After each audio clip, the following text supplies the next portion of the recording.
ส่วนปฏิจจสถานมาแด่หมายที่ได้มากุศลในวันนี้เป็นบารมีเกื้อกูลเราทั้งหลายได้ออกมาเป็นบุญสังฆาสมบัติในพ่อแม่ในสิ่งสารติเกิดขึ้นมารุ่งมาสุขภาระเป็นมรรคสถานความดุจสันติสุขคือมรรคผลนิพพานที่สุดจงมาเป็นเป็นอะไรทั้งหลายจงถูกพ้นหน้ากันด้วยเถิดสาธุสาธุสาธุ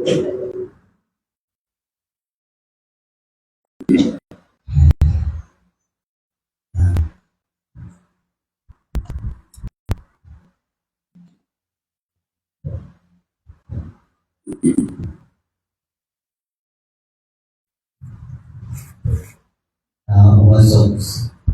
เอาวัสดุขนาดของข้างในวัสดุที่ใช้ทุกคน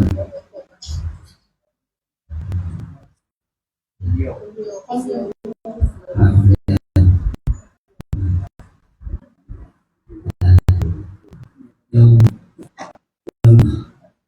เอาไทยทานเลยครับมอบถวายขอจังหวัดเป็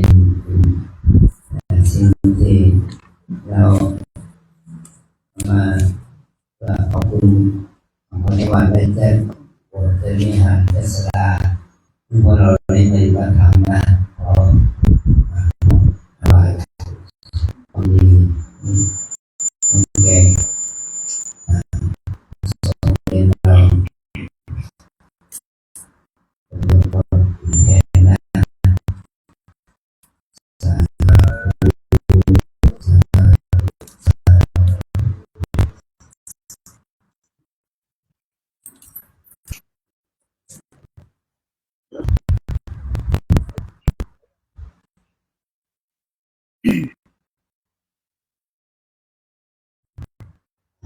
วันนี้เราจะได้เข้าสู่การปฏิบัติมาเป็นสิ่งที่หายเพื่อที่จะทำให้เรานั้นได้สร้างบุญในภาวนาบุญนั้นเกิดจากภาวนาเราจะได้เข้าสู่ขอนิมนต์ท่านเป็นพระสงฆ์มีศิษย์ศิลาสาวโลให้เป็นพิธีกรนำการ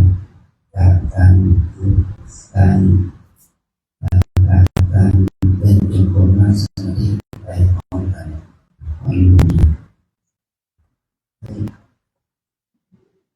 ท่านมาตรงนี้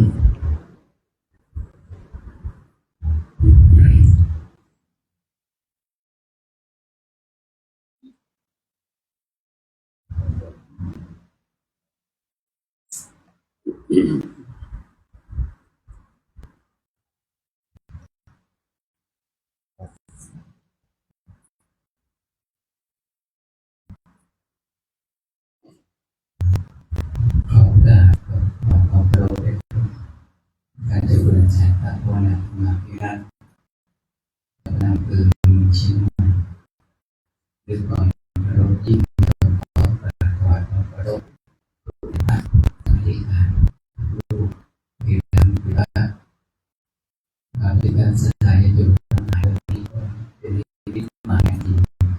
เป็นสิริมงคลอย่างยิ่งเพราะว่าเป็นมาจากสิ่งทั้งสิ้นเริ่มเป็นการได้ผลแต่เบื้องต้นก็ขอ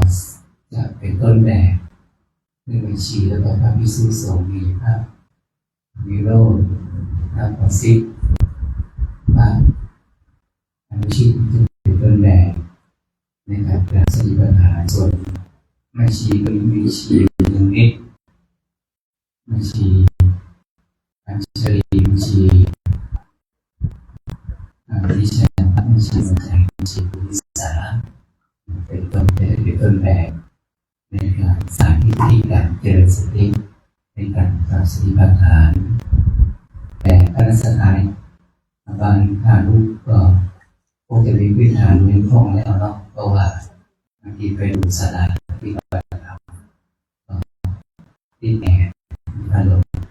ยินสบายดีครับเริ่มต้นตั้งแต่นั้น ผู้หญิงนักเทธิดาเนาะและสำคัญก็คือการมีสติ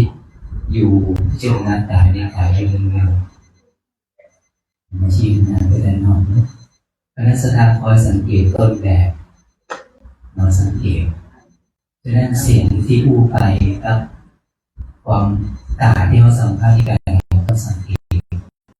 ว่าเป็นกายอย่างไรเบื้องต้นจะสังเกตการนั่งอย่างมีสติเนาะครับวิสุทธิสงฆ์เขาแบบดูต้นแบบนะครับที่แบบวิโรจน์สมบูรณ์เบื้องต้นนั่งคู่เข่าประนมมือซ้ายวางไว้ที่หัวเข่าซ้ายมือขวาวางที่หัวเข่าขวาตั้งกายให้ตรงเพียงแต่นั่งกระยงเสาเท่านั้นการสำคัญมีสติกำหนดอยู่ปัจจุบันขณะสติสำคัญเขาต้องใช้กับชีวิตความสติเนาะนั่งหนอเริ่มต้นก่อนพิจารณากายนั่งหนอนั่งหนอนั่งหนอดูต้นแบบก่อนเนาะน้อมจิตไปที่มือขวาพลิกหนอพลิกหนอพลิกหนอยกมือขวาขึ้นสู่ที่หน้าอกของเราขึ้นหนอขึ้นหนอขึ้นหนอผูกหนอผูกหนอผูกหนออยู่ในท่าประนมมือเนาะน้อมจิตไปที่มือซ้ายสังเกตลักษณะอาการคำบริกรรมกับการกระทำจะต้องสอดคล้องกันให้ในปัจจุบันพลิกหนอพลิกหนอพลิกหนอค่อยๆขึ้นมาสู่ที่มือซ้ายอยู่ในลักษณะท่าประนมมือขึ้นหนอขึ้นหนอขึ้นหนอผูกหนอนิดนึงผูกหน่อยนึงผูกหนอข้างที่สามลักษณะประนมมืออยู่ที่การดูโอของเราตัวตรงศีรษะตรงกับองค์นาทีนี้ยกมือยกแขนเขาขึ้นไปสู่ที่หน้าผากบริโภคนาได้ขึ้นหนอขึ้นหนอขึ้นไปสู่ที่หน้าผากขึ้นหนอถูกก็ถูกหนอเล็บมือหัวแม่มือจะถูกระหว่างคิ้วนิ้วชี้ทั้งสองข้างแน่นสลิดที่หน้าผากของเราถูกหนอเราจะพูดลักษณะอุ่นเย็นร้อนกระทบสัมผัสต้องสังเกตถึงจะรู้ถึงจะเป็นกรรมฐานเป็นสติปัฏฐานลดมือลงตรงๆลงหนอลงหนอลงดูฐานเคลื่อนไหวของเราผูกหนอที่หน้าอกนิดนึงผูกหนออีกนึงจะเป็นระดับแล้วผูกหนอทีนี้ก้มประมาณสัก45 องศาตัวตรงศีรษะตรงก้มหนอก้มหนอก้มหนอมือขวาลงก่อนมือซ้ายยังอยู่ที่หน้าอกนะลงหนอลงหนอลงหนอนิ้วก้อยหรือนิ้วนางนึกชี้ถูกพูดกับผูกหนอผูกหนอแล้วจะใครจะผูกยังไงคว่ำหนอคว่ำหนอคว่ำหนอมือขวาตึงตรงจากนั้นก็น้อมจิตเอาสติมาไว้ที่มือซ้ายลงหนอลงหนอลงหนอยิ้มก้อยถูกพื้นก็ผูกหนอวิ่งนิ้วนางถูกก็ผูกหนอผูกหนอคว่ำลงไปก็คว่ำหนอคว่ำหนอคว่ำหนอแขนตึงตรงอันนี้เป็นการทดสอบกำลังแขนของเราที่รับน้ำหนักตัวทั้งหมดพอเกิดก้มลงไปก็ก้มหนอก้มหนอก้มหนอหน้าผากจะลดกับพื้นถูกหนอถูกหนอถูกหนอเงยหนอเงยหนอเงยหนอแขนตึงตรงน้อมจิตมาที่มือขวาพลิกหนอพลิกหนอพลิกหนอฟูมาสู่ที่หน้าอกขึ้นหนอขึ้นหนอขึ้นหนอถูกหนอถูกหนอถูกหนอน้อมจิตมาที่มือซ้ายพลิกหนอพลิกหนอพลิกความกระเพื่อมตัวและพูดแอบขึ้นมาสังเกตอาการตึงกันอย่างกันเลยขึ้นหนอขึ้นหนอความกระเพื่อมตัวขึ้นมาขึ้นหนอถูกก็ถูกหนอถูกหนอถูกหนอยกมือขึ้นสู่ที่หน้าผากขึ้นหนอขึ้นหนอขึ้นหนอมือกระทบที่หน้าผากก็ถูกหนอถูกหนอนิ้วหัวแม่มือเล็กแต่ถูกระหว่างคิ้วทั้งสองข้างถูกลดมือลงกับลงหนอลงหนอลงหนอถูกหนอ นิดนึงถูกหน่อยหน่อยนึงถูกหน่อยจิตจะบรรลุกับเธอเนาะเป็นการตอนจิตตอนใจนะก้มไปอีกแบบก้มหนอก้มหนอก้มหนอมือขวาลงก่อนลงหนอลงหนอลงหนออันนี้ถูกพื้นถูกหนอนิดนึงถูกหนอสัมผัสที่หน่อยนึงถูกหนอว่างหนอว่างหนอว่างหนอมือซ้ายลงหนอลงหนอลงหนอถูกหนอถูกหนอถูกหนอว่างหนอว่างหนอว่างหนอก้มตัวลงไปก้มหนอก้มหนอก้มหนอถูกหนอถูกหนอถูกหนอเงยหนอเงยหนอเงยหนอน้อมจิตที่มือมาที่มือขวาพลิกหนอพลิกหนอพลิกหนอขึ้นหนอขึ้นหนอขึ้นหนอถูกหนอถูกหนอถูกหนอมือซ้ายพลิกหนอพลิกหนอพลิกหนอพร้อมกับโยกตัวผู้เก่ขึ้นมาขึ้นหนอขึ้นหนอขึ้นหนอถูกหนอถูกหนอถูกหนอยกมือขึ้นสู่ที่หน้าผากห้ามโก้มหน้านะขึ้นหนอขึ้นหนอขึ้นหนอนะมือไปสัมผัสที่หน้าผากก็ถูกหนอถูกหนอถูกหนอลดมือลงลงหนอลงหนอลงหนอถูกหนอถูกหนอถูกหนอโก้มหนอโก้มหนอโก้มหนอมือขวาลงก่อนลงหนอลงหนอลงหนอนิ้วก้อยสัมผัสพื้นก็ถูกหนอนิ้วนางถูกพื้นถูกหนอสันมือถูกพื้นถูกหนอว่างหนอว่างหนอว่างหนอแขนตึงตรงมือซ้ายดูออกจากหน้าอกก็ลงหนอลงหนอลงหนอถูกหนอนิดนึงถูกหนอหน่อยนึงถูกต้องการสังเกตต่างๆนะว่างหนอว่างหนอว่างหนอว่างหนอแขนตึงตรงทิ้งจากบนที่ฝ่ามือเป็นการตรวจสอบสุขภาพฝ่ามือแขนของเราตัวเองก้มไปก้มหนอก้มหนอ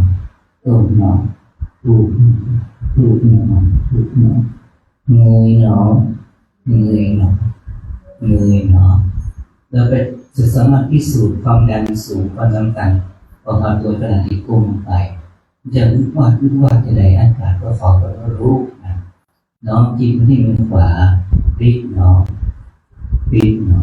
พลิกหนอหูขึ้นมาสู่ที่หน้าอกขึ้นหนอขึ้นหนอขึ้นหนอถูกที่หน้าอกถูกหนอนิดนึงถูกหนอที่เป็นตอนต่อไปน้องจิตไปที่มือซ้ายพลิกหนอพลิกหนอพลิกหนอพอกับโยกตัวผู้แขนขึ้นมาขึ้นหนอขึ้นหนอขึ้นหนอถูกหนอนิดนึงถูกหนอถูกหนอยกมือขึ้นสู่ที่หน้าผากขึ้นหนอขึ้นหนอขึ้นหนอถูกหนอถูกหนอถูกหนอลดมือลงลงหนอลงหนอลงหนอถูกหนอถูกหนอถูกหนอกราบครบ3 ครั้งแล้วน้อมจิตมาที่มือขวาให้สังเกตลักษณะอาการของเขาเนาะถ้านั่งเก้าอี้ก็อยู่ในลักษณะนั่งเก้าอี้เนาะมือขวาลงสู่ที่หน้าขาสันมือจะถูกก่อนนะลงหนอลงหนอลงสันมือถูกหน้าขาก็ถูกหนอถูกหนอถูกหนอค่อยๆวางเบาๆคว่ำหนอคว่ำหนอคว่ำหนอมือซ้ายลงหนอลงหนอลงหนอถูกหนอถูกหนอถูกหนอคว่ำหนอคว่ำหนอคว่ำนั่งหนอนั่งหนอนั่งหนอถ้าอยากรู้ก็อยากรู้หนอเราแต่น้อมฝึกมีสติอยู่กับปัจจุบันขณะพิจารณากายพิจารณาจิตของเราก็ขยับตัวก็ขยับหนอขยับตัวขยับหนออาการเตือนการไหวการเย็นร้อนก็สังเกตไปเรื่อยค่อยๆยกน้อมตัวไปที่ด้านซ้ายโยกหนอค่อยๆยกเข่าขวาขึ้นเมื่อเราทิ้งน้ำไปที่เท้าของฝั่งซ้ายค่อยๆยกเข่าขวาขึ้นขยับหนอขึ้น ขึ้นหนอแล้วก็โน้มตัวไปข้างหน้าก็โน้มหนอลุกอ่ะลุกลุกลุกขึ้นยืนเนาะที่ศาลาปฏิบัติธรรมบ้านลุกของเราจัดไปอย่างเดียวเลยมีอยู่32ที่นั่งบอกไม่ต้องเก็บแม่ชีบอกไม่ต้องเก็บแล้วจะเดินช่องว่างเดี๋ยวจะเป็นการทำงานส กี่เดียวครับอาจารย์ โยมไปปฏิบัติที่ศาลาข้างหลังที่ซ้ายพระวิหารเนาะมีศาลาปฏิบัติอยู่ประมาณ32เอาพระอีก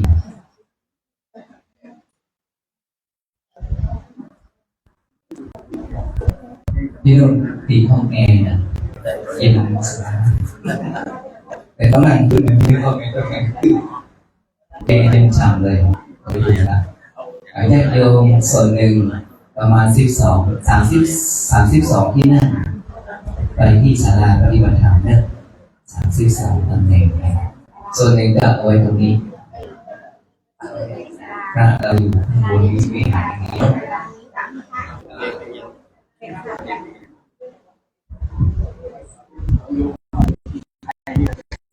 เอายกชายที่ของประสบที่ค่ะเราจงไปตาม ส่วนหนึ่งก็อยู่ตรงนี้อยู่ที่นี่โยคีผู้ชายที่หมดนะผู้ชายทำไมเอาไปดูเนาะ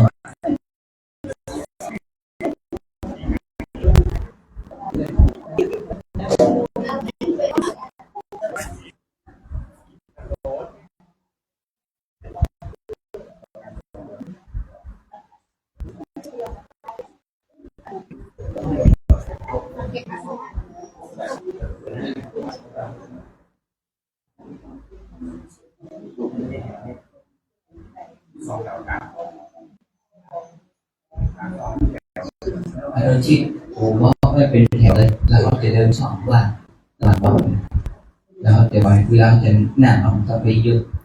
จากพวกใหม่จะไว้เป็นแถวเลยแล้วก็เดินช่องว่างของบล็อกหน้าของเขาอาสนะเดินช่องกัน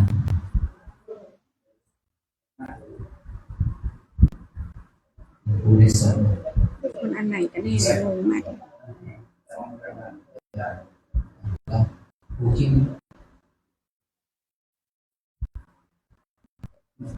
อันนี้เดินนี่เดินอันนี้เดินนี่เดินอันนี้เป็นเดิน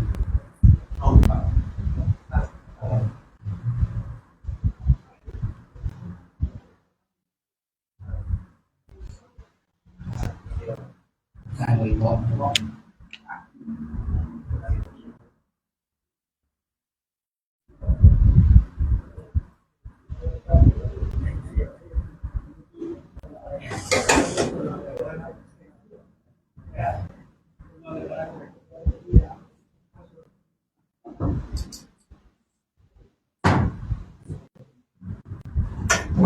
เราจะเดินช่องว่าง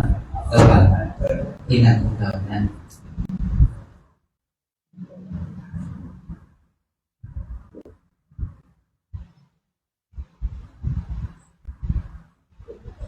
ถ้าเดินผ่านกล้องก็เดินผ่านมาเลยนะคะ เราสมมติพระพุทธเจ้าอยู่ตำแหน่งตรงกลางโน้นสมมติพระภูมิตรงกลางเราจะบอกว่าถ้าเราเดินไปทางพระภูมินี่จะเป็นคุณจะเดินสบายๆยุคิชานี่มาตรงนี้มาตรงนี้ยืนช่องว่างยืนนี้มีอยู่ตรงนี้มีอยู่ตรงนี้มีอยู่นี่คนตรงนี้อยู่นี่มีคนนะครับเดินไปข้างหน้านะครับ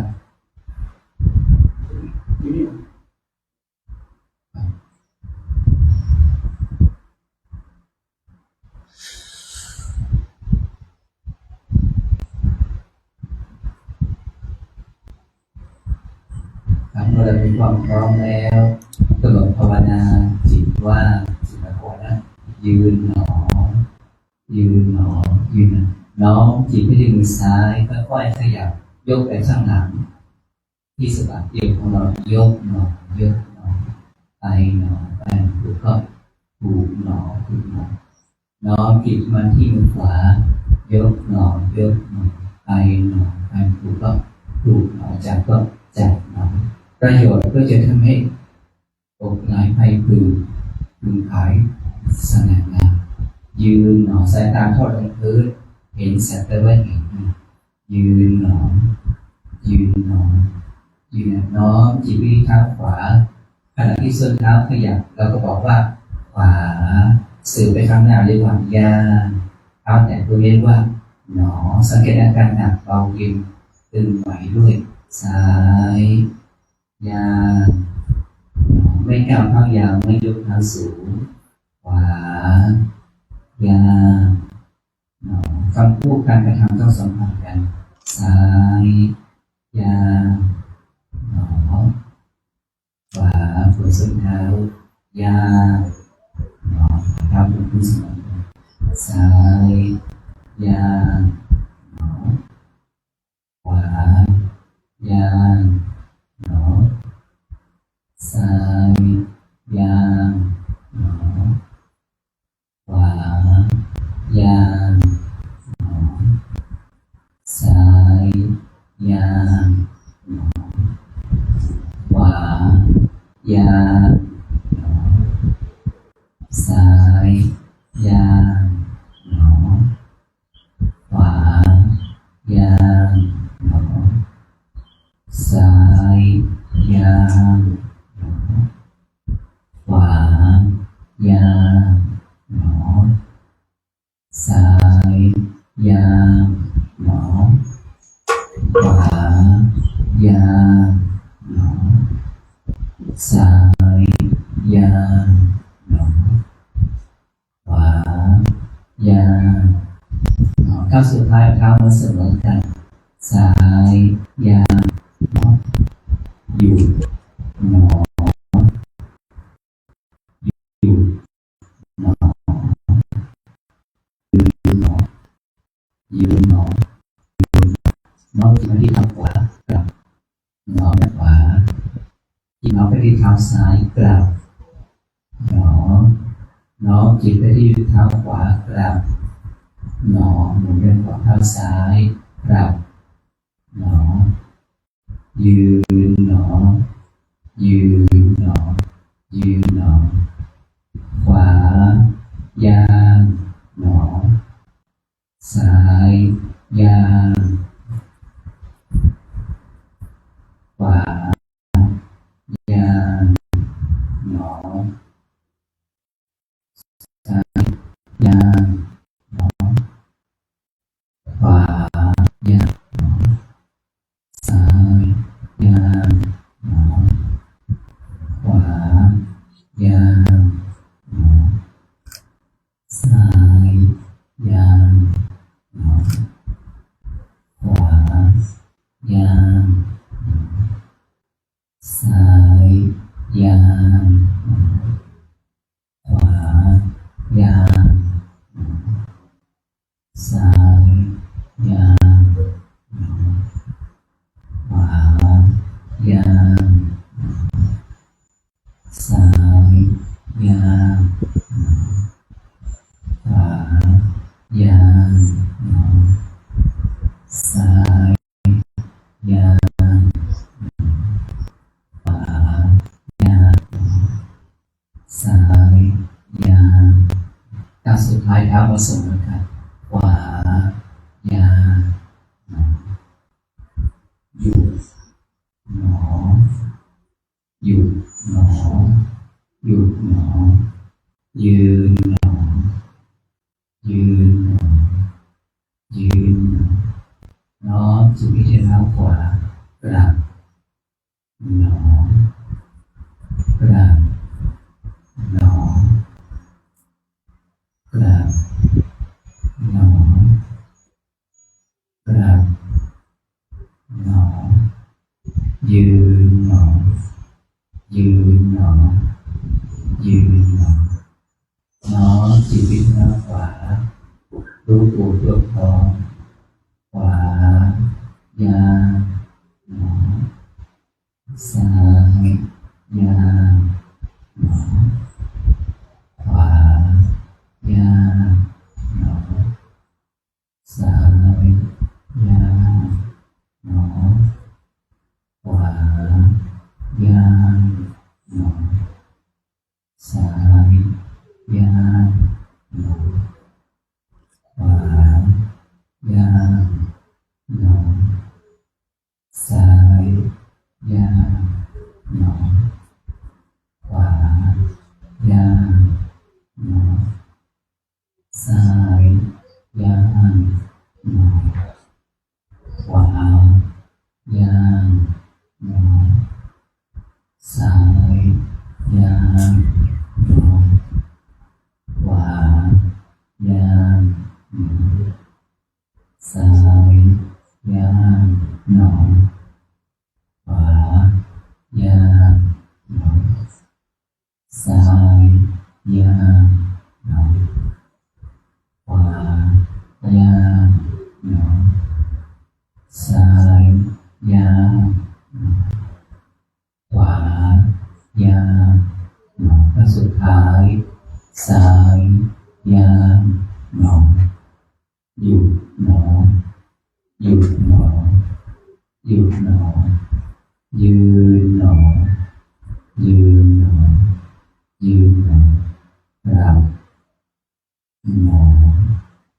รับหนอรับหนอรับหนอยืนหนอยืนหนอยืนหนอน้อมจิตไปที่เท้าขวายางหนอซ้ายยางหนอขวายางหนอซ้ายยางหนอขวายางหนอซ้ายยางหนอขวายางหนอซ้ายยางหนอขวายางหนอซ้ายยางหนอขวายางหนอซ้ายยางหนอขวายางหนอซ้ายยางหนอขวายางหนอซ้ายยางหนอขวายางหนอซ้ายยางก้าวสุดท้ายขวายางหนอหยุดหนอหยุดหนอหยุดหนอยืนหนอยืนหนอยืนหนอน้อมจิตเป็นข้างขวาของเรากระดับหนอกระดับหนอกระดับหนอกระดับหนอยืนหนอยืนหนอยืนตอนนี้เรากำหนดเราเองเนาะใช้บทใช้เสียงเริ่มจากจังหวะนะเป็นไปกลับมาเป็นจุดเป็นการฝึกจิตของเราให้สงบเราบริกรรมนานเป็นสมมติแต่เราอย่าไปติดสมมติให้รู้อาการตึงอาการไหนของกายของเราที่เราเดินได้เพราะใจมันสั่งกันเป็นการฝึกจิตของเราให้กระดูกเองเนาะผมจะมุ่งใช้เสียงยืนหนอยืนขวายาง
ยืนหนอ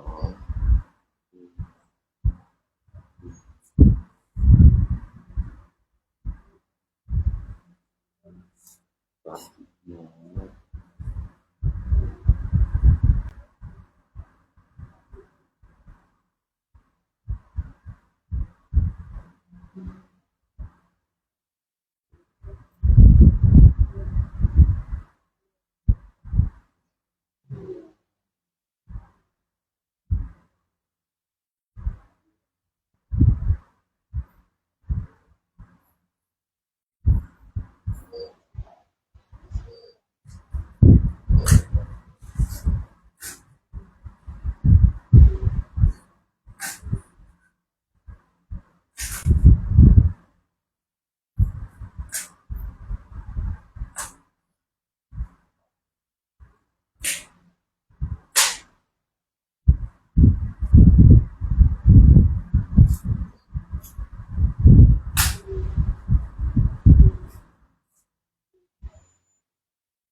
ค่อยๆเดินไปตามสติของเราไม่ต้องรีบร้อนมาสู่ที่นั่งของเรา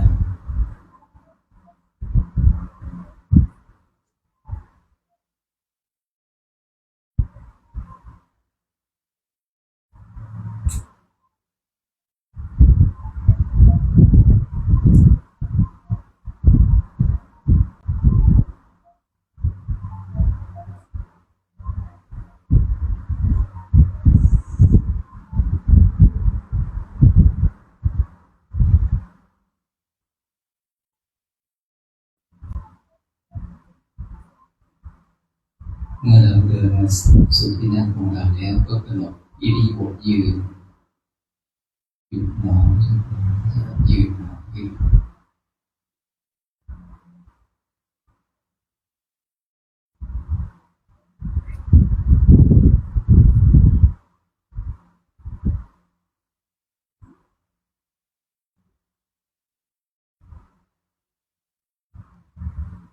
ขี่ชายก็มานั่งตรงกลางมันอยู่ที่ชายเนาะแล้วก็เดินมานั่งตรงแบ่งนั่ง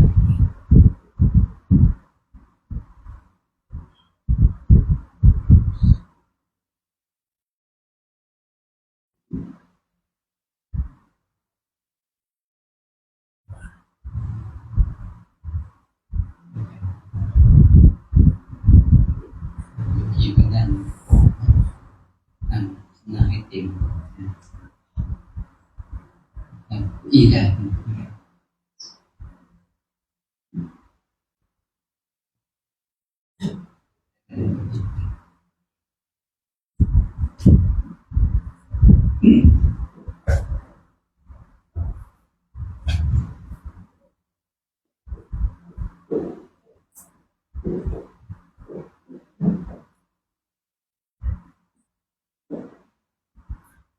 เราจะใช้เวลานั่งประมาณ20 นาทีตั้งกายให้ตรงดำรงสติมั่นมือซ้ายวางไว้ที่หัวเข่าซ้ายมือขวาวางไว้ที่ด้านหัวเข่าขวาอันดับแรกเราก็ต้องบริกรรมบอกแล้วว่านั่นหนอให้สมบูรณ์ทดสอบรู้ถูกรู้ความว่าเรากำลังนั่งอยู่ดังที่พระองค์ทรงกล่าวไว้ว่านิสินโนวานิสินโนมัติวัชชันติเมื่อนั่งอยู่ก็รู้ชัดว่าเรานั่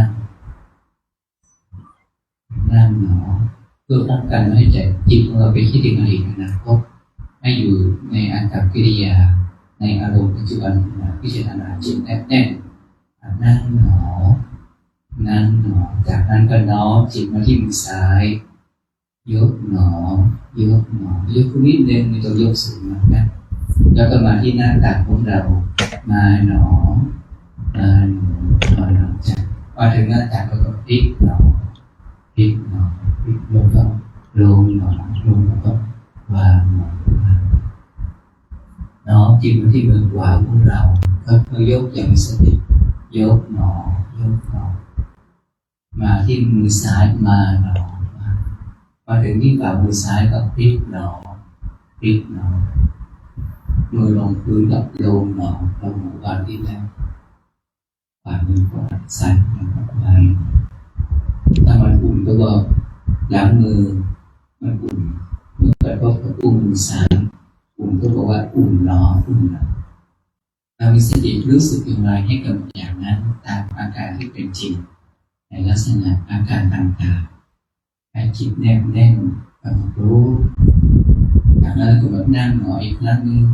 นั่งหนอฉะนั้นเป็นการฝึกจิตของเราฝึกคือมีสติให้มากขึ้นให้เจริญขึ้นเบื้องต้นเราเจริญอานาปานสติคือฝึกหายใจเข้าลึกๆช้าๆอย่างมีจังหวะหายใจเข้าช้าๆลึกๆยาวๆเมื่อสุดลมหายใจเข้าแล้วก็ค่อยผ่อนลมหายใจออกไปยาวช้าๆเจริญอานาปานสติขณะที่เราหายใจเข้าหายใจออกให้เราสังเกตอาการรู้ตัวรู้ความด้วยตั้งกายตรงบางครั้งสมาธิเรามีมากมันก็หมดความรู้สึกมันหลับนิ่งเลยก็มีแต่ก็ไม่เป็นไร ถ้ามีสติแล้วลึกได้ก็ตื่นหนอตื่นแล้วก็เงยขึ้นมาก็เงยหนอเงยหนอกำหนดลมหายใจเข้าหายใจออกขณะหายใจเข้าก็สังเกตอาการของท้องถ้ายังหายใจออกสังเกตอาการของท้องยุบให้ดูลักษณะอาการนะครับถ้าความเจ็บความปวดมาแทรกเราก็กำหนดความเจ็บนั้นบางทีเจ็บหนอเจ็บหนอเป็นการเจริญจิตตภาวนาของเราเพื่อรักษาอารมณ์พิจารณากายเวทนาจิตธรรมเป็นสิ่งที่เกิดขึ้นในรูปนามขันธ์ห้านี้รูปทั้งหมดเป็นสภาพที่ไม่รู้ใจต่างหากที่เข้าไปรู้แต่อาศัยสติกระตุ้นเตือนคอยกำหนดประคับประคองจิตพิจารณากายในกายอยู่เนืองๆศีลสมาธิปัญญาก็เกิดจากการเจริญสตินี่นะศีลวิสุทธิศีลอันบริสุทธิ์หมายถึงศีลของผู้ปฏิบัติก็จะเกิดขึ้นเพราะศีลอันบริสุทธิ์จิตตวิสุทธิจิตของเราก็จะมีความบริสุทธิ์คือผ่องใสทิฏฐิวิสุทธิแล้วก็เห็นถูกต้องตามความจริงก็คือเห็นความไม่เที่ยงเห็นความเป็นทุกข์เห็นความเป็นอนัตตาขณะที่เราเจริญสติดำเนินไปอย่างต่อเนื่องก็จะเห็นลักษณะความไม่เที่ยงเห็นความเป็นทุกข์เราบังคับไม่ได้แต่เพียงแต่เรากำหนดรู้ตามอาการนั้นได้เพราะมาจากใจอาศัยสติที่กระตุ้นเตือนรู้เราก็จะเห็นอนัตตาก็คือความไม่มีอะไรเป็นของเราแต่เราก็เบื้องต้นต้องใช้คำบริกรรมภาวนาไปก่อนแต่มันเผลอหลับไปบ้างก็ไม่เป็นไรถ้าตื่นขึ้นมาก็ตื่นหนอก็จะไม่ไปให้เราตั้งใจสิ่งไหนสิ่งใดเป็นคุณหน้าที่ของเราที่ก็คือกำหนดตามสภาวะลักษณะของรูปนามขันธ์ห้าตามความเป็นจริงดีก็กำหนดไม่ดีก็ชอบใจไม่ชอบใจก็กำหนดหลวงปู่ได้สอนเอาไว้ว่าชอบไม่ชอบง่วงฟุ้งสงสัยอารมณ์ใดปรากฏก็ให้กำหนดอารมณ์นั้นเป็นไปอย่างต่อเนื่องเราตั้งใจ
เ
ไปใส่ยิ่งดับ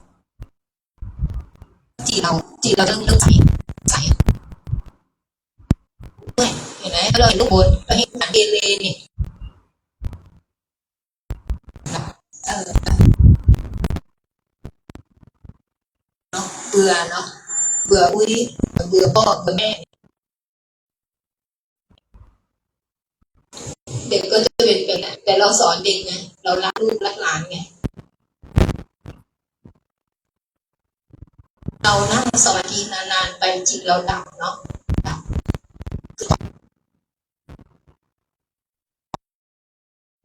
ในโอวาทปาติโมกข์นะ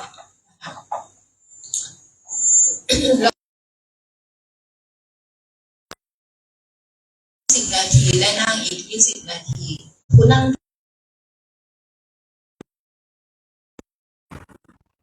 ลงมาเป็นไงชาไหมแปลแล้วนะเราแก่ละเราเริ่มแก่ละเราเริ่มชาละ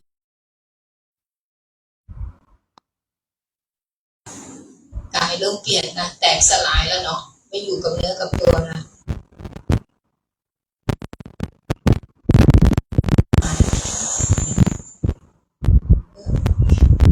สำหรับถ้าพูดกับว่าโคสวายนี่นั่งได้ถูกต้องเลยเนาะ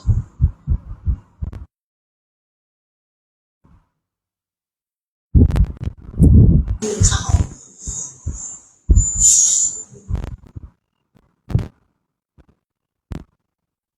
ขวาลุกเนาะค่อยๆลุกนะอย่าเพิ่งยืน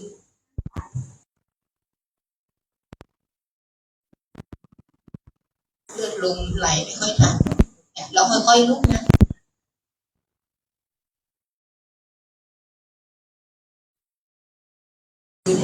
แต่ที่พื้นเอาก้นลงก่อนเลย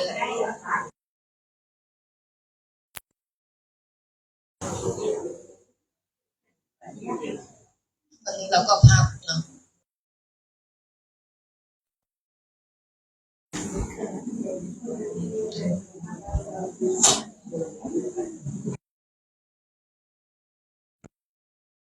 ชอบไหมเดินจงกรมนั่งสมาธิชอบเปล่าพรุ่งนี้เรามาอีกไหมไม่มาแล้วนะถ้ามาเองเนาะให้พาที่นึงสอนเนาะนัดญาติโยมไหมว่าวันเสาร์นี้หรืออาทิตย์หน้าเนี่ยวันโกนแล้วก็มานอนแล้วนอนคุยกันธรรมะเย็นธรรมะเช้าแล้วก็ทำอะไรต่อไปใส่บาตร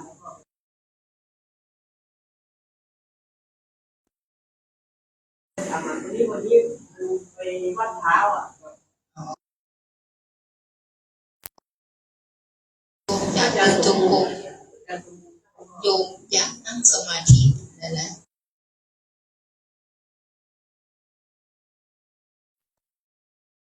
เป็นการเดินขึ้นขั้นบันไดนะ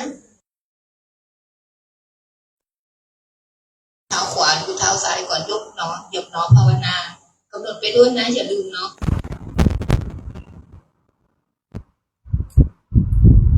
ยกหนอเหยียบหนอนะไม่เหนื่อยได้กรรมฐานด้วยถ้าลงระยะที่2นี้จะให้แม่หนึ่งนิดอยู่ไหมแม่จะดี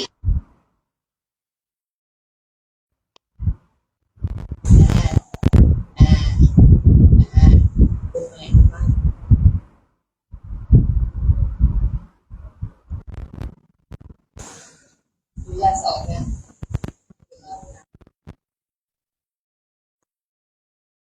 โยมแม่นะคะดู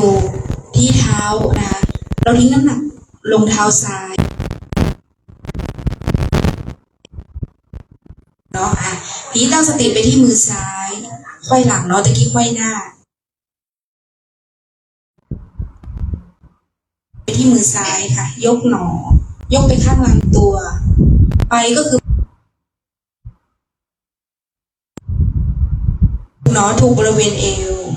ถูกหนอทีนี้ตั้งสติไปที่มือ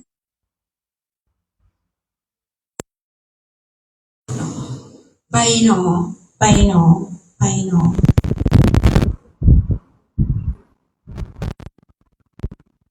จับหนอจับเบาๆนะคะเนาะทีนี้ระยะที่สองนะ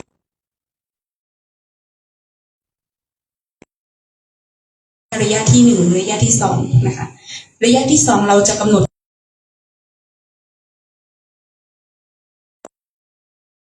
ตั้งสติไปที่มือขออภัยตั้งสติไปที่เท้า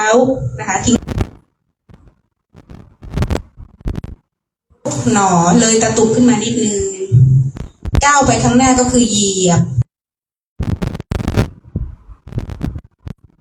นะคะยกหนอยกเลยตะตุ่มขึ้นมาทิ้งน้ำหนักลงขาขวา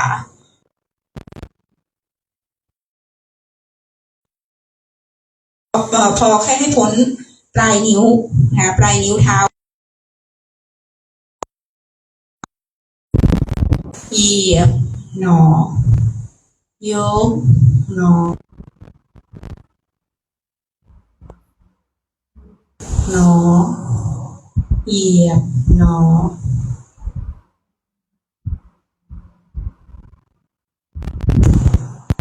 ยกหนอเหยียบ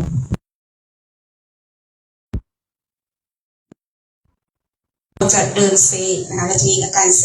นะคะ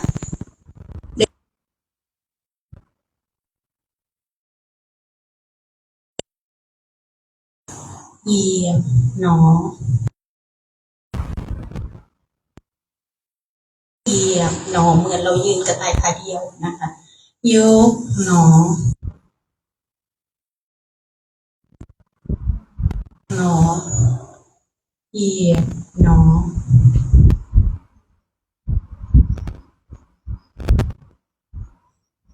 ยกหนอเหยียบหนอก้าวสุด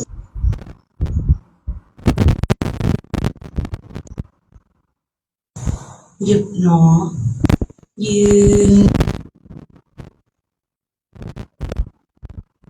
หนอทีนี้กลับนะคะกลับหนอเป็น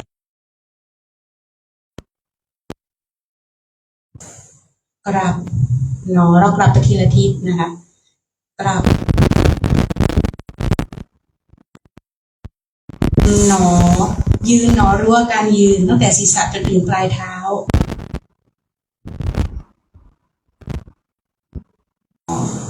ยืนหนอยืนหนอ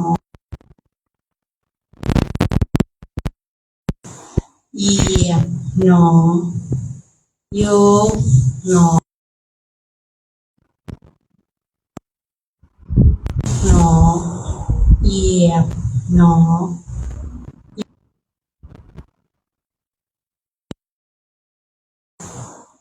ยกหนอเหยียบ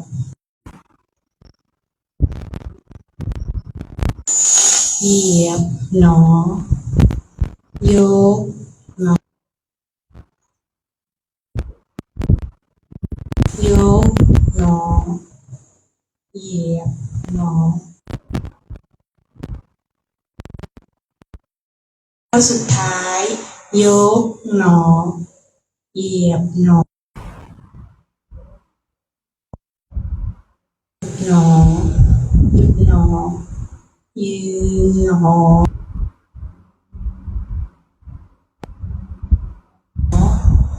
กลับหนอ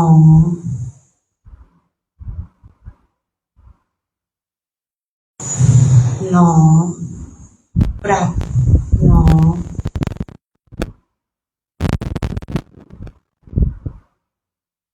ยืนหนอยืนหนอ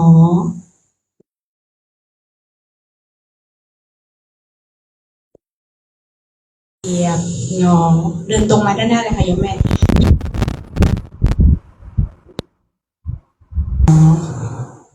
ยกหนอยกหนอให้ค้างไว้นิดนึงถึงพื้นทันทีแตะพื้นทันทียกหนอ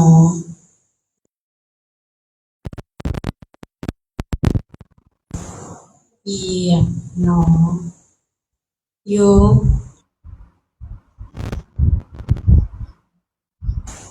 ยกหนอ เหยียบหนอ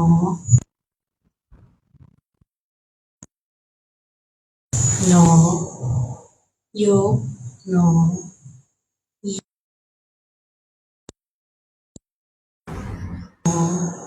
เหยียบหนอ เท้าสองคู่ชิดกัน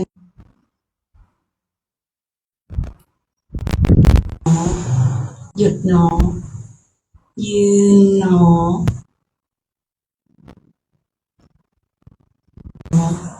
ตั้งสติไปที่เท้านะเราจะกลับพร้อมกันกลับหนอ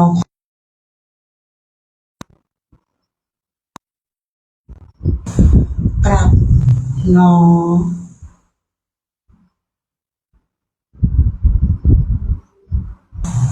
ยืนหนอ ยืนหนอ ทีนี้ทุกท่านกำลัง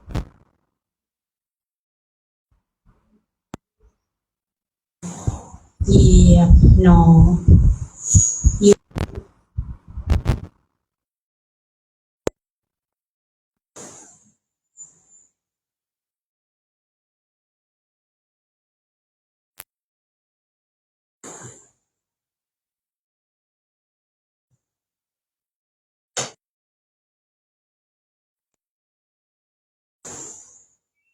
ก้าวสุดท้าย หยุดหนอ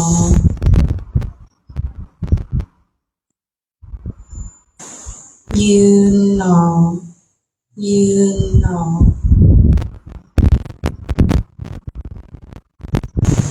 หนอ กลับ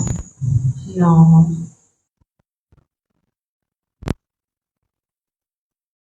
หนอ ยืนหนอ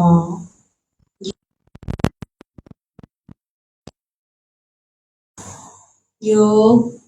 หนอ เหยียบ เหยียบหนอ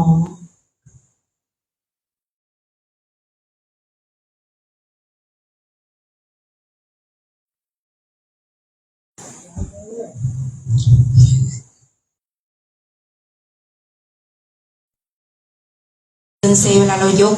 เบิกขาเหมือนขากระต่ายขาเดียวแต่เวลายกแล้วมันเซ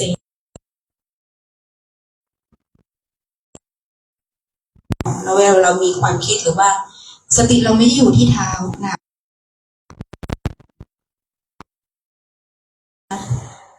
ก้าวสุดท้าย หยุดหนอ ยืนหนอ ยืนหนอ ยืนหนอกลับหนอกลับหนอ ยืนหนอ ยืนหนอ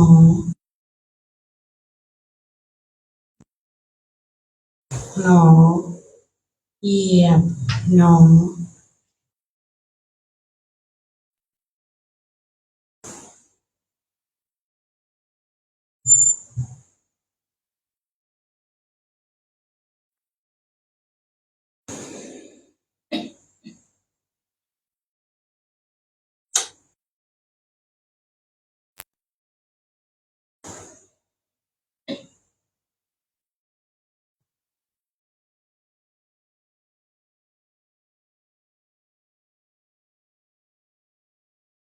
ก้าวสุดท้าย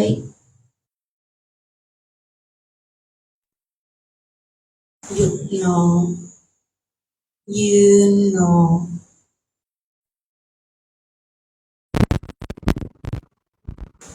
กลับ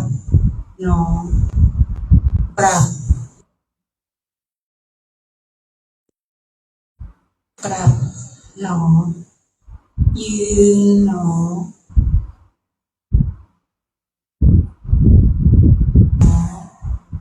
ยกหนอ เหยียบหนอ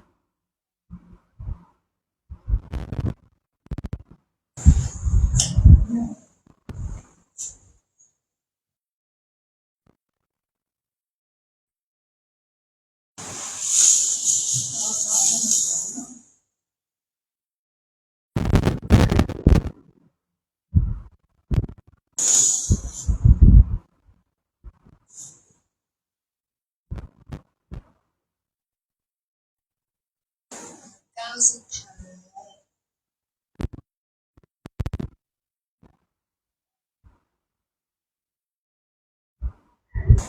ยืนนอนยืนนอน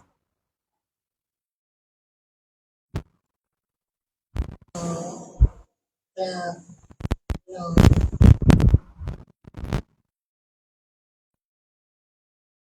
นอนยืนนอนยืนนอนยกนอนเหยียบ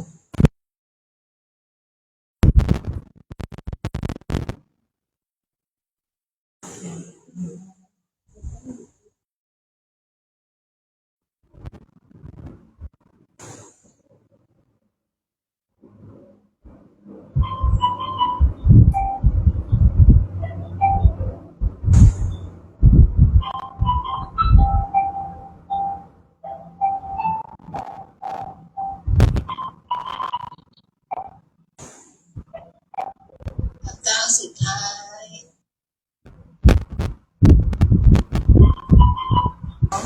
หยุดนอนยืนนอนยืน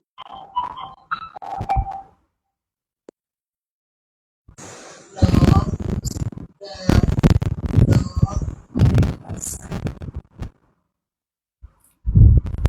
นอนยืนนอนยืน ตามข้อเท็จจริงทุกขั้นตอน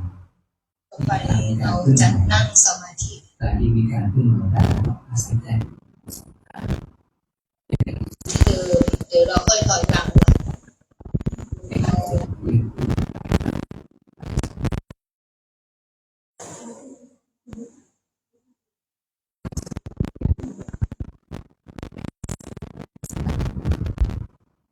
เราตั้งสติมาที่มือขวาเดี๋ยวยังไม่ก่อนเก็บมือก่อนเดี๋ยวเราได้นั่งแล้วตอนนี้เรายังไม่ได้เก็บมือเรายังไม่จบเลยเก็บมือให้จบก่อนนะ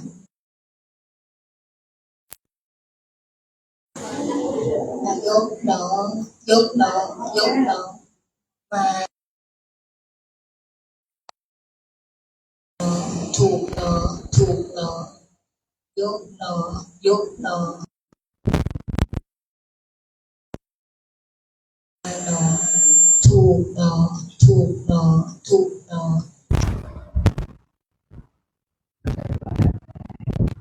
ย่างเราอะย่างเราโน้เราได้นะครับเราต้องมี ยกเข่าสองข้างยกล้อสลับเท้า มีค่า ปล่อยไปลึกๆ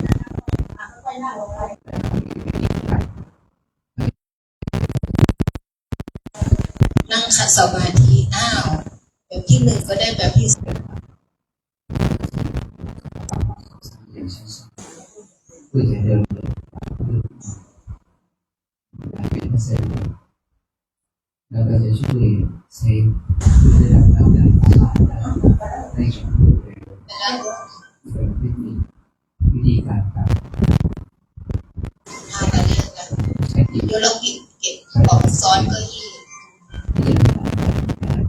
ก็จะเห็นส่วนที่เห็นคือเรือ น้ำนะใจเย็น คนที่รู้ดีที่สุดก็คือสติที่ประกอบด้วยสมาธิแล้วก็รู้ถึง ๆสัมพุทโธพระภาวะ ที่ต้องสมภาร พุทธะเทมิพุทโธเวนาโถ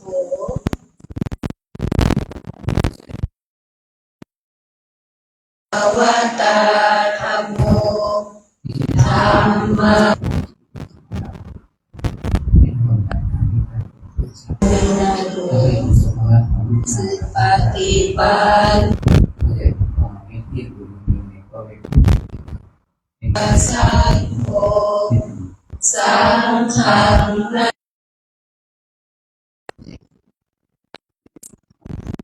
อันหนึ่งมืออัน เช่นดีๆบันทาทยอยเก็บเบาะซ้อนเดี๋ยวก็อีซ้อนเนาะเดี๋ยวเรา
มันเอาชา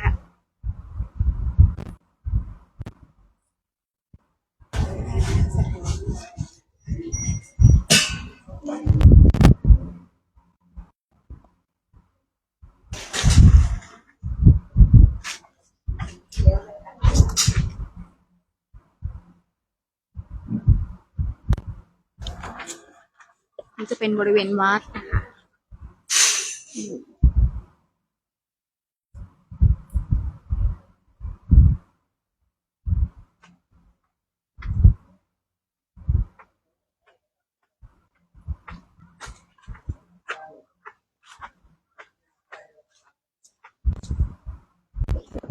นี่ก็จะเป็นซุ้มน้ำปานะนะคะนี่พระภิกษุสงฆ์วัดลำเปิงตำบลท่าระเสียงเข้ามา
เราเกิด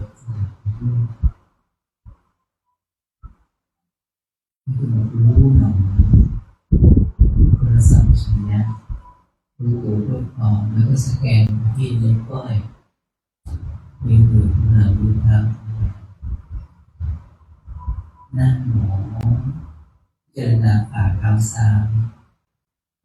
มาถึงข้อเท้าหัวเข่าหัวขา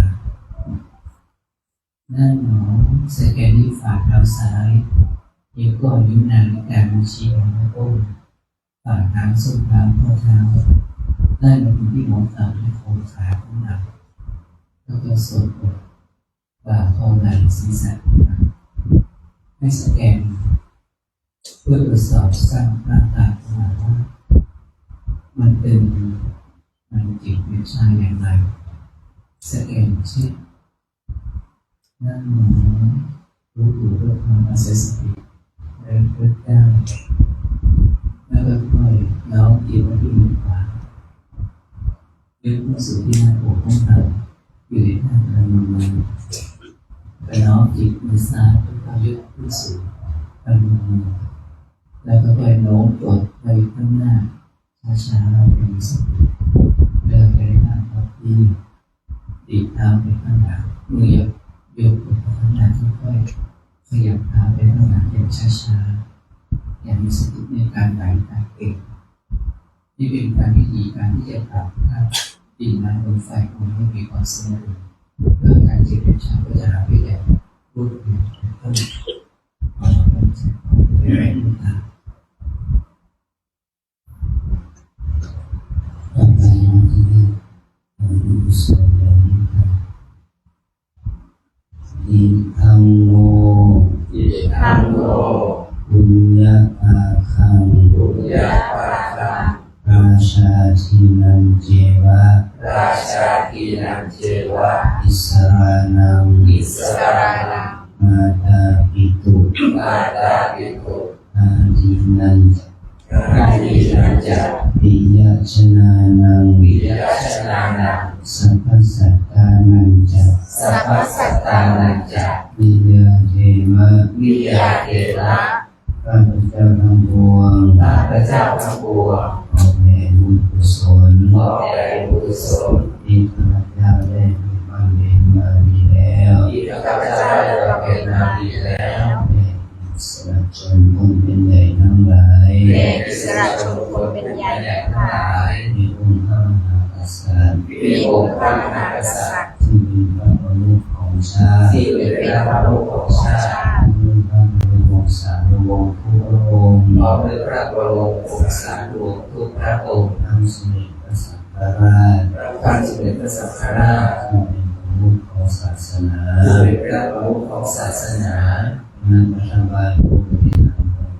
ประเทศชาติคณะรัฐบาลผู้บริหารประเทศชาติมีเพื่อนชนคนที่รักทั้งหลายมีเพื่อนชนคนที่รักทั้งหลายมีบิดามารดามีบิดามารดาครูบาอาจารย์ครูบาอาจารย์มีพระคุณทุกท่านเป็นต้นผู้มีพระคุณทุกท่านเป็นต้นขอให้ท่านทั้งหลายขอให้ท่านทั้งหลายจงถึงซึ่งความสุขจนถึงซึ่งความสุ ขจากทุกข์ปราศจากทุกข์ไม่มีเวรไม่มีภัยไม่มีเวรไม่มีภัยไม่มีความลำบากเดือดร้อนไม่มีความลำบากเดือดร้อนขอจงมีความสุขกายสุขใจขอจงมีความสุขกายสุขใจรักษาตนให้พ้นจากทุกข์ภัยรักษาตนให้พ้นจากทุกข์ภัยด้วยกันทั้งหมดทั้งสิ้นเถิดด้วยกันทั้งหมดทั้งสิ้นเถิดพระเจ้าขอตั้งสัจจะอธิษฐานพระเจ้าขอตั้งสัจจะอธิษฐานด้วยอนุภาพแห่งบุญกุศลด้วยอนุภาพแห่งบุญกุศลข้าพเจ้าได้บำเพ็ญมาดีแล้วที่ข้าพเจ้าได้บำเพ็ญมาดีแล้วจงเป็นภาระปัจจัยจงเป็นภาระปัจจัยเป็นปัจจัยนำส่งเป็นปัจจัยนำส่งขอให้เกิดปัญญาญาณขอให้เกิดปัญญาญาณทั้งชาตินี้และชาติหน้าทั้งชาตินี้และชาติหน้าตลอดชาตินี้ตลอดชาตินี้จนถึงความพ้นทุกข์จนถึงความพ้นทุกข์คือพระนิพพานเถิดคือพระนิพพานเถิดผลนั่งหายใจกุศลไหม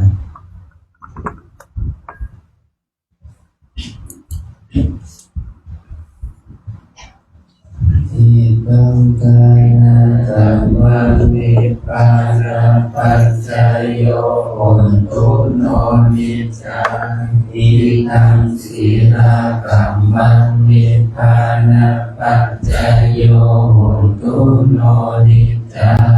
นิธัมมาวานากัมมังนิพพานาปัจจยโยโหตุโนนิจจายังกินเจกุสาลังกัตตังปังกัมมังสัพเพอิตังเตลิกาตังปุญญังโมอานุโมทันตุสุนันตุโกนโตเยเทวะอัสสมิงทาเนอาทิกาตาทิกายุกาสัตตามุนตุสัพเพสัตตาสุขีอัตตานังปาริหารันตุมาตาปิตาสุขิตามุนตุทุกขาปามุจจันตุสัพเพยาตาตาสุขิตามุนตุทุกขาปามุจจันตุสัพเพอายาตากาสุขิตามุนตุทุกขาปามุจจันตุสัพเพปิสาสัพเพยัปปะสัพเพเตตาสุขิตามุนตุทุกขาปามุจจันตุสัพเพนัคขตาสุขิตามุนตุทุกขาปามุจจันตุสัพเพเทวาสุขิตามุนตุทุกขาปามุจจันตุสัพเพอาจาริยุปัจจายาสุขิตามุนตุทุกขาปามุจจันตุสัพพสัมปติโลสาลิชันตุ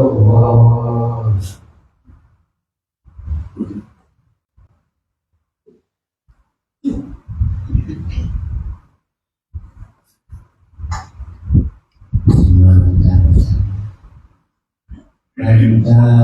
นิพุทธังสัพพะเมวะโตสังฆามาตาเม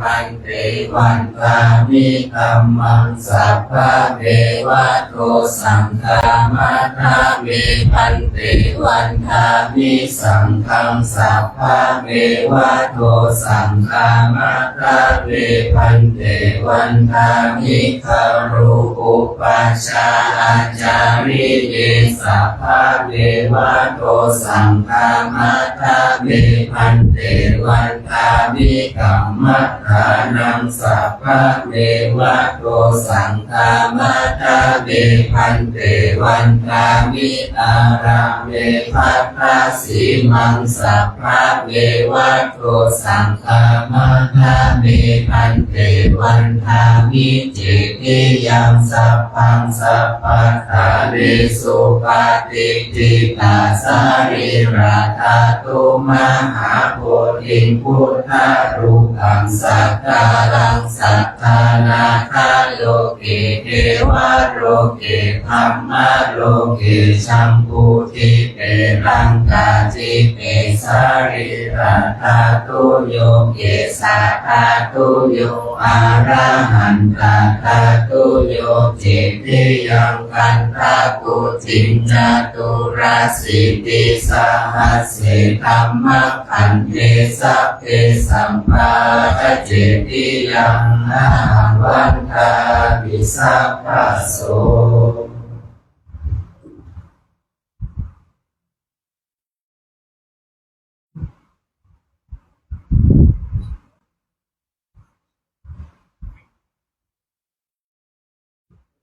บรรดาครูบาอาจารย์เรียกว่าคุณครูบาสิวิจัยคือว่าคุณคนเล่นขอบคุณอนิจจวัตสาธุวันตามิพันเตสัพพังอาปาราตังสัมมาทาเวพันเตมยากาตังปุญญังสาริยาอนุโมทิตังสาริยากาตังปุญญังไมหังคาตังสาธุสาธุอนุโมทามิ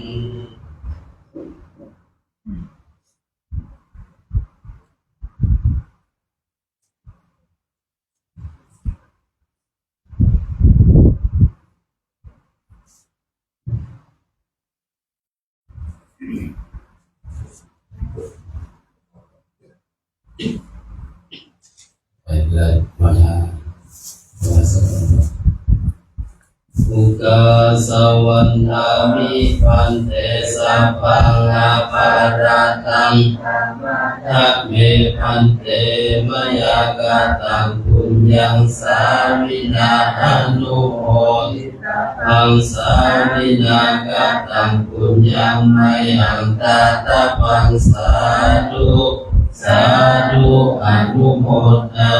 มิจัตตารุธัมมาวัฏันติอายุวันโนสุขังพลังสาธุสาธุสาธุ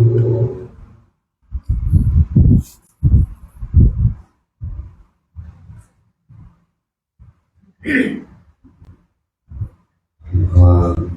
อนุโมทนาขอบคุณพระสงฆ์ท่านพระผู้มีพระคุณพระพัฒน์มีอยู่จากนั้นทางบนสิ่งที่เสื่อมท่านพระผู้ประหลัด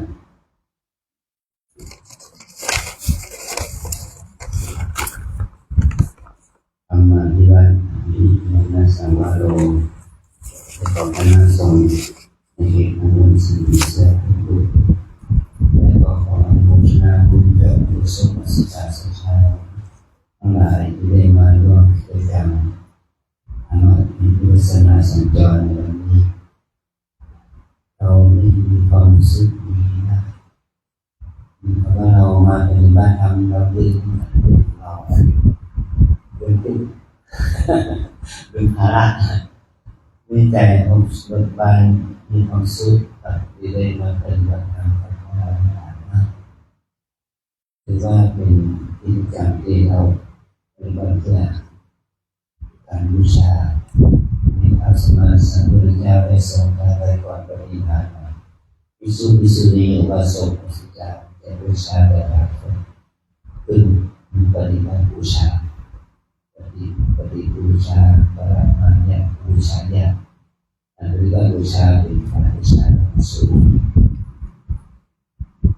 การบูชาในนี้ก็คือมันจะเห็นให้เราได้บารมีได้ต้องขาดสมาธิบัติเพื่อมรรคผลนิพพานเป็นเรื่องง่าย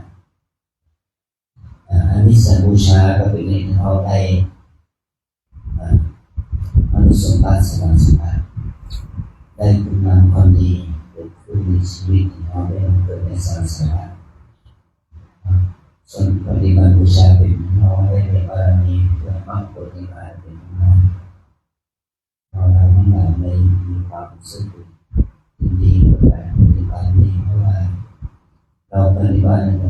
เราได้รู้สึกว่าเราเอาวัดเป็นวัดเราเอาวัดอารุณเนี่ยเป็นวัดเราจะมาจากที่ไหนก็ตามมันเป็นสถานวัดอารุณก็ตามเป็นวัดอารุณแบบนี้กันก็เป็นวัดที่วัดเราจริงๆวัดจิตวัดใจเราวัดสติปัญญาเราวัดความเพียรความอดทนของเราวัดบารมีธรรมของเราวัดบารมีของเราวัดความดีของเราวัดทานศีลภาวนาของเราวัดจิตวัดใจของเราในการที่มาวัดเอาในวัดภูเขายากนะวัดภูเขายากกว่าแย่หน่อผมวัดสติวัดสติวัดความเพียรของเราใช้แย่หน่อคือวัดสติวัดสติวัดความเพียรของเราเกิดขึ้นอันดีบารมีมันก็ได้คิดเอาลงทำเอาวิริยะบารมีมันก็ได้คิดเอาลงทำเอา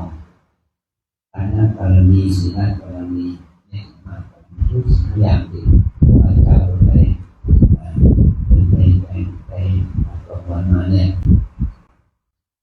นั่นมันจะเป็นบารมีของครูบาอาจารย์เป็นครูบาเป็นบารมีของเราทุกคนเราจะเป็นบารมีของครูบาอาจารย์เป็นบารมีของเราทุกคนทั้งอุบาสกศิษย์ทั้งพระสงฆ์เองเป็นทั้งบารมีทำเพื่อจะให้เรานั้นได้เข้าสู่อริยสมบัติมรรคผลนิพพานจะเป็นที่เราได้บรรลุในการปฏิบัตินี่แหละก็เป็นการตั้งใจของความดีความสุขความสติปัญญาความรู้ความเข้าใจเกิดขึ้นในจิตวิญญาณของเราเป็นเครื่องปลุกเราความเจริญในบารมีธรรมของเรานะขออนุโมทนาบุญเกิดของเราพลังบุญนี้จงเป็นพลังบุญเกิดของเรา ศรัทธาและเมื่อศรัทธาเราประสบสิทธาเมื่อนั้นเราได้เข้าถึงความเจริญแห่งมรรคผลนิพพานเพื่อความชีวิตเกิดเข้าสู่สิ่งที่สุดคือพระนิพพานนี้เป็นมันเกิดแก่เราทั้งหลายจงมันเกิดขึ้นแก่เราจงเป็นผลงานการด้วยเถิดสาธุสาธุ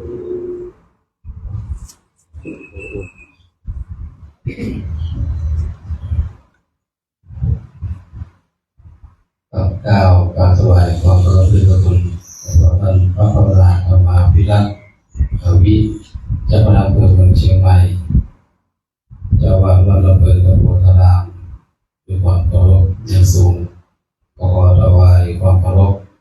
แสดงความนับถือท่านครูบาอาจารย์พระภิกษุสามเณรทุกรูปก็เจริญพร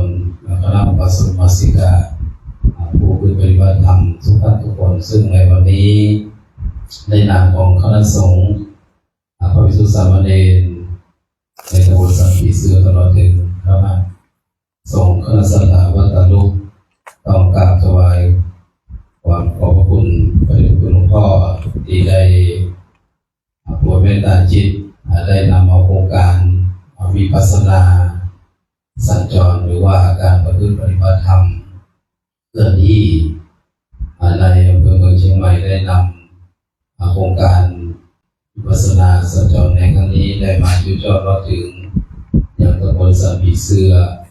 เพื่อที่จะได้มือพระสงฆ์องค์เดชตลอดถึงอุบาสกอุบาสิกาได้ประพฤติปฏิบัติได้มาฝึกในการวิปัสสนากรรมฐานเพื่อเป็นพื้นฐานในการที่จะปฏิบัติในการทำสมาธิภาวนาเป็นเบื้องต้นก็ในนามของคณะสงฆ์คณะสัตยากับถวายความเคารพกับขอบคุณที่พระพุทธคุณได้โปรดเมตตาได้เดินทางมาเป็นประธานในครั้งนี้มาด้วยความเคารพสาธุสาธุสาธุพระโพธิ์นะครับพระโพธิ์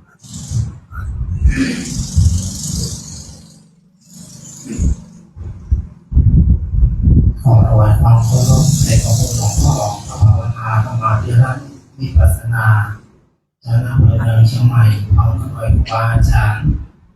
พระธิรานุเถระเมืองสาธมิกผู้ขอความผาสุกความเจริญจงมาเกิดมีกับพ่อขาวแม่ขาวทุกท่านทุกคนที่มาร่วมกันปฏิบัติวิปัสสนา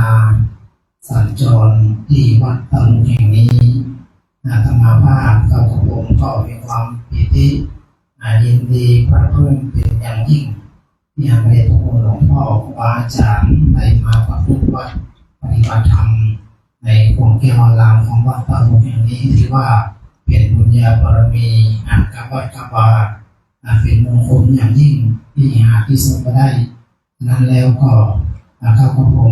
ขอกราบขอบพระคุณในบารมีพระคุณหลวงพ่อครูบาอาจารย์ตลอดจนถึงขอบคุณในผู้งานความดีของสถานญาติของทุกท่านในครั้งนี้ด้วยบุญในกุศลในที่เราทุกท่านในประพฤติวัดปฏิบัติธรรมของบุญนั้นจงบังเกิดกับทุกท่านมีความสุขความเจริญในชีวิตยิ่งขึ้นไปด้วยเถิด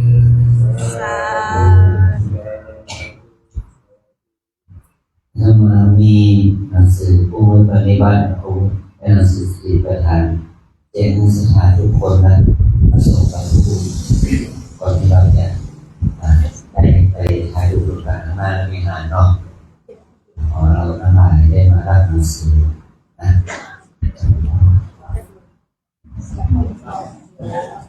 พระโพธิ์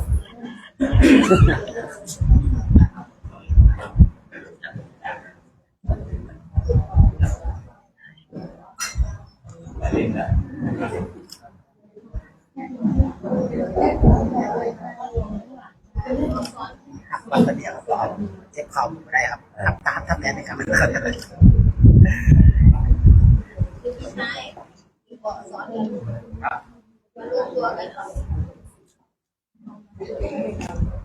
ทีมรวมตัว ที่ใช้รับหนังสือก็ไปรับได้เลยนะคะโยคีใช้รับหนังสือไปรับได้เลยค่ะ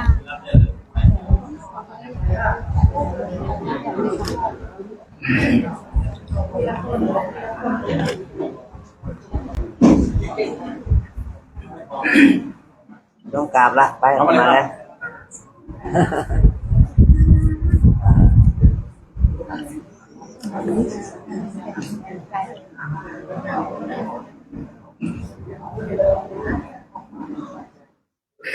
ต้องกราบละ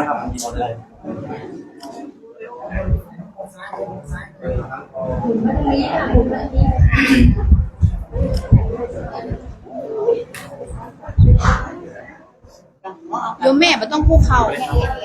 ย่อลงเอาก่อนไปถึงอ่ะไม่ต้องคุกเข่าเตียวนะคะเดี๋ยวจับมือจับลูกเอาไว้เอาแล้วก็ไปย่อเอา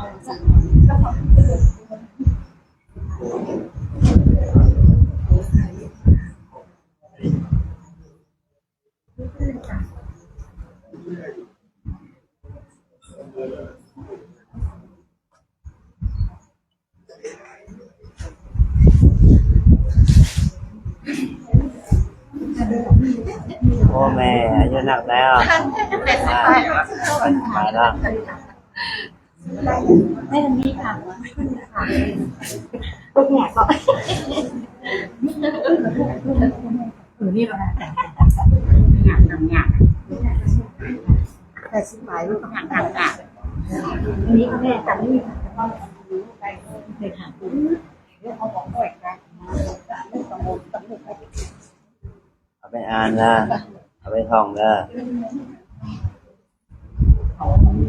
นี่ค่ะจำนี่ค่ะทุกวันแม่ตัดเอาเป็นจาก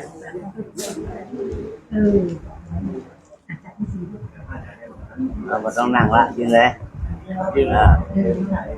ขาหมุนเลยค่ะหมุนนี่เลยค่ะหมุนนี่เลยค่ะหมุนนี่เลยค่ะ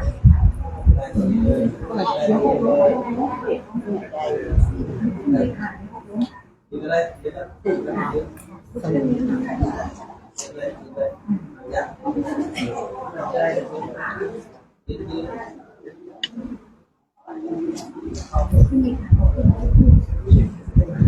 เสียงไม่เสียหลัก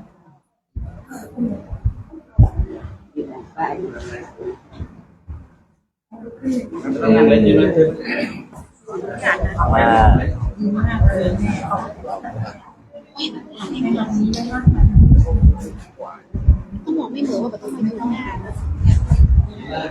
อาจารย์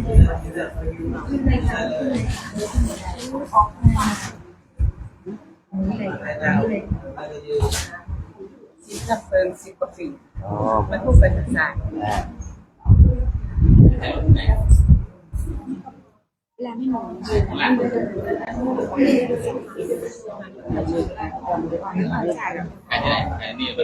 ถามอาจารย์เอาเป็นเอาหน้าที่ถาม เดี๋ยวถามอาจารย์ ตายเบิกตายเบิก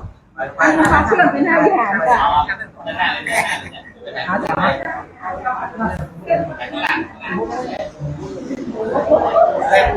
ขออนุญาตไปหรอจ้าขออนุญาตออกไปก่อนน้อยขออนุญาตออกไปขออนุญาตออกไปก่อน นั่งหลังเนี่ยนั่งหลังเนี่ย นั่งหลังเนี่ยมีหลังละ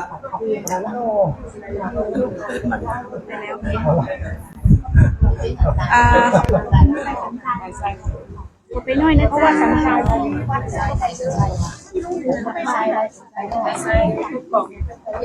ไปนะ ท่านนะ ขออนุญาตไปหน่อยค่ะไป50 นาที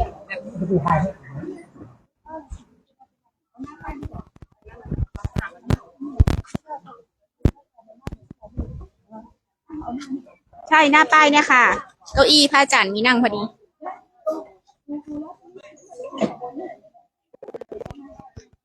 เนี่ยหน้าป้ายโครงการวิปัสสนาสัญจรแล้วตรงนี้จะถ่ายยังไงล่ะคะแม่มันก็บังป้ายสิช่างกล้องจะไปยืนได้ยังไง เราต้องมาอยู่ข้างหน้านี้ถ้าถ่ายอ่ะป้ายเขาบังอ่ะต้องลงมาข้างหน้า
อย่างงี้รถกันบ่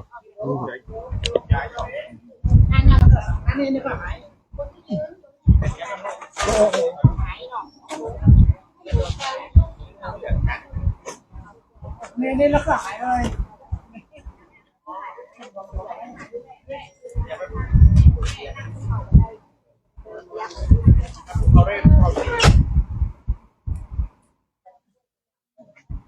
นี่เป็นตั้งไว้ว่าท่านนี่เอาไปพวกนี้อันนี้วิดีโอครับนี่อ๋อไม่เป็นไรเอาเนาะ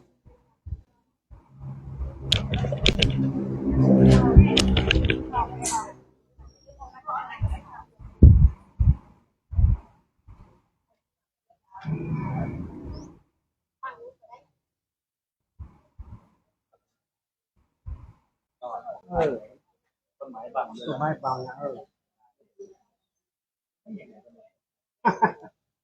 ู่ตอนนี้ด้านนี้ถ่ายได้อยู่ฝั่งนี้หน่อยนะครับเดี๋ยวรบกวนมาทางที่ฝั่งเนาะเดี๋ยวรบกวนมาฝั่งนี้หน่อยนะครับมาฝั่งนี้หน่อยไม่มีค่าดี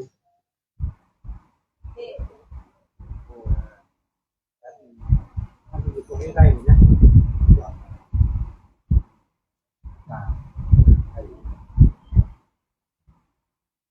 คนที่ส่วนสูงไม่มากนะครับปัดข้างหน้านะครับต่ำมาข้างหน้าคนต่ำมาข้างหน้าคนสูงข้างหลังเอาโยมนะครับไปด้านหลังถ้าโยมแรกที่ใส่แว่นครับ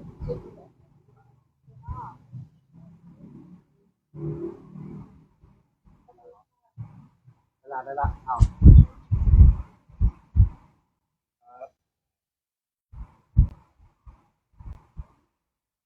ก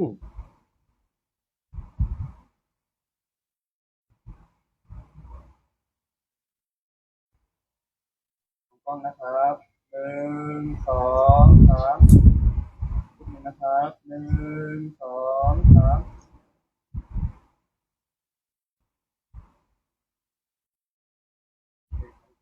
รูปนะครับ1 2 3นะครับ1 2 3ดูนะครับขอบคุณครับ1 2 3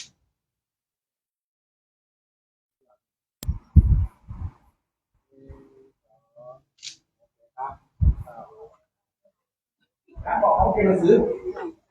แน่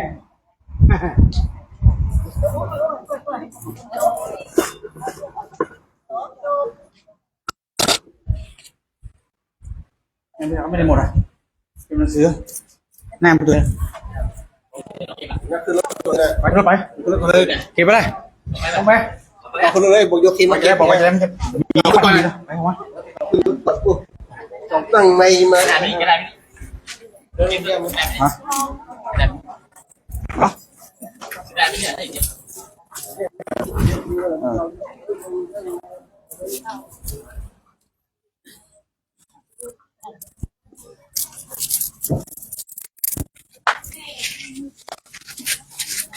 ดูคลิปไปเดี๋ยวหนังสือที่อย่างที่นำมาขอครับดู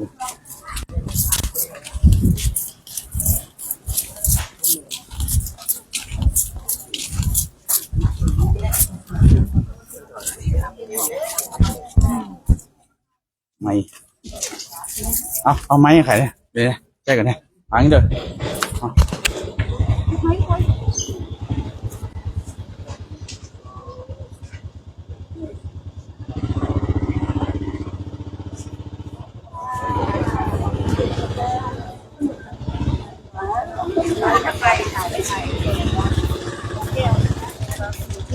โปรแกรมเสียแล้วเดาค่ะได้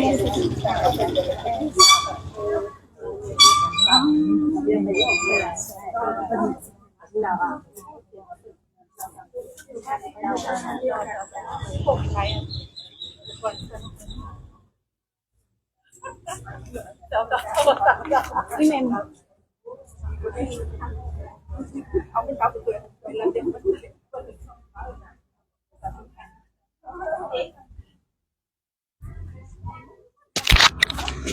ค่ะต้องขออนุญาตปิดไลฟ์ลงไลฟ์แต่เพียงเท่านี้นะคะก็สิ้นสุดลงนะคะในโครงการวิปัสสนาสัญจรนะคะวันนี้เป็นวัดรองวัดสุดท้ายแล้วนะคะณวัดท่าหลุกนะคะตำบลสันผีเสื้อนะคะก็ขอน้อมกราบขอบพระคุณในความเมตตาของท่านเจ้าอาวาสวัดท่าหลุกนะคะท่านพระครูประหลัดธรรมาวิวัฒน์นะคะอภิญญาณสังวโรนะคะแล้วก็ท่านยังเป็นเลขานุการของเจ้าคณะจังหวัดเชียงใหม่ด้วยก็ขอน้อมกราบในความเมตตาธรรมนะคะที่ได้ให้สาธุชนทั้งหลายนะคะญาติโยมนะคะแล้วก็โยคีผู้ปฏิบัติธรรมนะคะก็ได้มาร่วมกันปฏิบัติธรรมในธรรมสัญจรนะคะนำโดยท่านเจ้าคุณพระอาจารย์พระภาวนาธรรมาภิรัตน์นะคะวันนี้ก็เสร็จสิ้นลงด้วยดีนะคะก็พบกันใหม่ในวันพรุ่งนี้นะคะที่วัดสันทรายต้นกอกนะคะตำบลฟ้าห้ามเนาะวัดสันทรายต้นกอกนะคะเวลา 13:10 น. ถึง 16:00 น. นะคะก็เป็นวัดสุดท้ายนะคะสิ้นสุดปิดโครงการสำหรับวิปัสสนาสัญจรในเดือนกันยายนนะคะก็ขออนุโมทนาบุญกับทุกท่านขออนุโมทนาบุญกับคณะสงฆ์ทุกท่านด้วย